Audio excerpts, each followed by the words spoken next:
Bonjour à tous. Aujourd'hui, nous allons vous présenter le montage d'un kit solaire pour véhicule autonome et permettant la recharge par l'alternateur.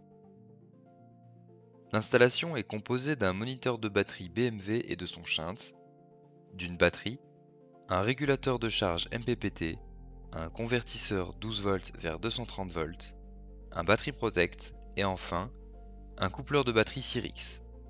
Comme son nom l'indique, ce dernier permet de coupler deux batteries entre elles et dans notre cas, de faire profiter notre batterie solaire de l'énergie produite par l'alternateur du véhicule. Nous commençons par relier la borne Battery Only du shunt au pôle négatif de la batterie, puis le négatif du régulateur à la borne Load and Charge du shunt. Si vous disposez d'un convertisseur, la borne négative de celui-ci se raccorde également sur la borne Load and Charge du shunt. Raccordez ensuite la borne positive de la batterie avec celle du régulateur, puis le positif du convertisseur au travers d'un fusible. Nous venons ensuite raccorder la borne batterie 2 du coupleur au pôle positif de la batterie solaire au travers d'un fusible, avant de brancher la borne batterie 1 au positif de la batterie moteur.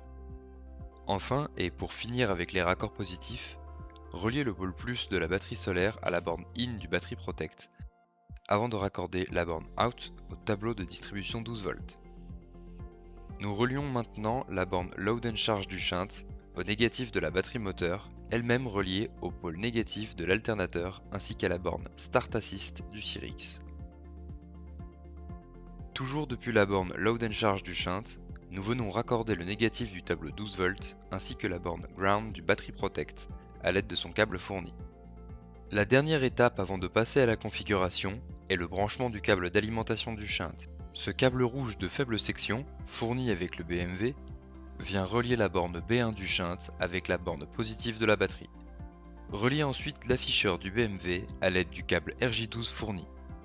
Une fois la configuration effectuée, vous pouvez maintenant relier les panneaux au régulateur, dernière étape de l'installation. L'installation est maintenant terminée. N'hésitez surtout pas à nous laisser vos remarques et questions en commentaire et je vous dis à très bientôt pour une prochaine vidéo.